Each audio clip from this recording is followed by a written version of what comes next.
মঙ্গলবার Teliamura town hall তথা চিত্রাঙ্গদা কলা কেন্দ্রে ভারতীয় জনতা পার্টি তেলিয়ামুড়া বিধানসভা এলাকার পৃষ্ঠা প্রমুখদের নিয়ে এক সম্মেলন অনুষ্ঠিত হয়।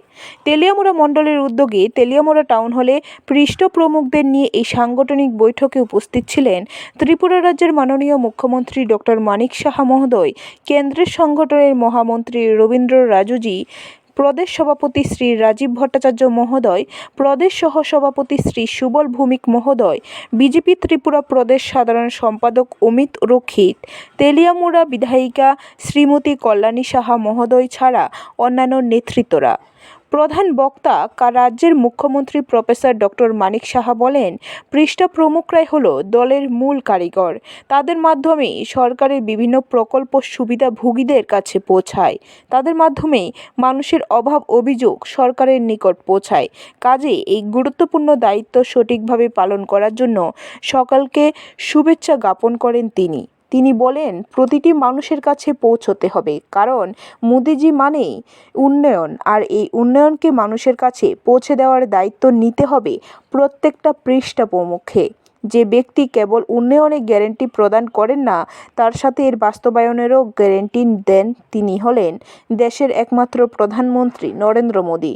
কাজেই সেই ব্যক্তির হাতকে শক্ত করতে আগামী লোকসভা নির্বাচনে ত্রিপুরার 2টি আসন উপহার দিতে হবে, আর মানুষের পাশে থেকে মানুষকে পাশে নিয়ে কাজ করতে হবে।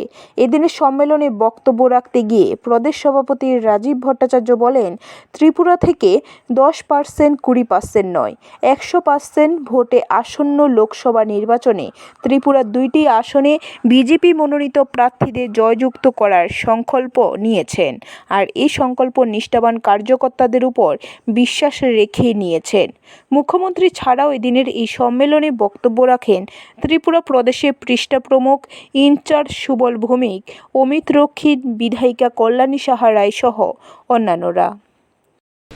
75 সীমান্ত গ্রাম বীরকানা, কোনোদিন আমরা এই ধরনের স্লোগান কখনো শুনেছি? উনি সম্মান দিয়েছেন।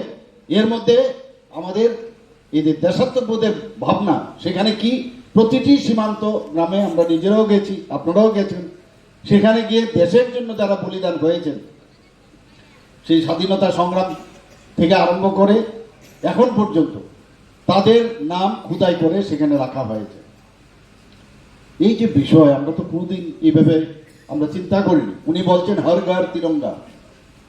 হর ঘর তিরঙ্গার অর্থ, আমরা আগেও পয়সা দিয়ে আমরা ফ্ল্যাগ কিনেছি, আমরা ফ্ল্যাগ উড়িয়েছি, উত্তোলন করেছি, কিন্তু উনি গত বছর এবং এই বছর যখন হর ঘর তিরঙ্গার কথা বললেন, বিভিন্ন মাপের আমরা ফ্ল্যাগ আমরা কিনেছি এবং তার উত্তোলন করেছি, এবং পয়সা দিয়ে কিনতে হবে উনি বলেছেন।